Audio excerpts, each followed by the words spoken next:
ஆஃப்ரிக்காவில் நம்ம கூட இருக்கிற இந்தியன் ஃப்ரெண்ட்ஸை பற்றி இன்றைக்கி பார்த்துடலாமாங்க. ஃபஸ்ட் டைம் நான் இங்கே 2018 வர்றப்போ ஒரு பெரிய கேங்கே இருந்தது. எல்லாமே நம்ம தமிழ்நாட்டுக்காரங்க.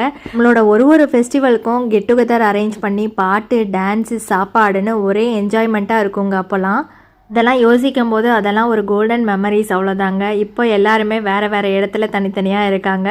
இப்போ நம்ம இருக்கிற பில்டிங்கில் பார்த்திங்கன்னா 2 இந்தியன் ஃபேமிலிஸ் இருக்காங்க. ஸோ அதில் ஒரு ஃப்ரெண்டு தான் வந்து இன்றைக்கி எங்களுக்காக பானிபூரி ஸ்நாக்ஸ்க்காக ப்ரிப்பேர் பண்ணி கொடுத்தாங்க. குட்டீஸ்க்கெல்லாம் ரொம்ப பிடிக்கும் அப்படின்ட்டு. ஸோ அவங்க வீட்டுக்கு தான் இப்போது ஸ்நாக்ஸ் சாப்பிட்றதுக்காக வந்திருக்கோம். இவங்க நம்மளோட நிஷ்மிதா. இவங்களோட நேட்டிவ் பார்த்திங்கன்னா மேங்களூர். ரொம்ப சூப்பராக தமிழ் பேசுகிறாங்க. வந்த 2 monthஸில் ரொம்ப க்ளோஸ் ஆகிட்டாங்க. அடுத்ததான் நமக்கு இந்த ஸ்நாக்ஸ் எல்லாம் ப்ரிப்பேர் பண்ணி கொடுத்த ஆலியா, அவங்களோட பொண்ணு ஒமைரா, இவங்களோட தான் எங்களுக்கு வந்து இப்போ டைம் பாஸ் ஆகுது. ஸோ இவங்க வந்து குஜராத்தி. ஆலியாவை பார்த்தீங்கன்னா எனக்கு முன்னாடியே தெரியும். ஸோ நாங்கள் இங்கே இருக்கும்போதே ஒன்ஸ் வந்திருக்காங்க. ஸோ நிஷ்மிதா வந்து இந்த வாட்டி தான் புதுசாக நம்ம மீட் பண்ணுறோம். ஆனால் ரொம்ப க்ளோஸ் ஆகிட்டாங்க, ஓன் சிஸ்டர் மாதிரி. மற்ற கண்ட்ரி மாதிரி இங்கே வெளியே சுற்றி பார்க்குறதுக்கெலாம் நிறைய இடம் இல்லைங்க. எங்களுக்கு தெரிஞ்ச ஒரே என்ஜாய்மெண்ட் என்னென்னா இப்படி எல்லோரும் சேர்ந்து உட்காந்து சாப்பிட்டு சிரித்து பேசி என்ஜாய் பண்ணுறது தாங்க.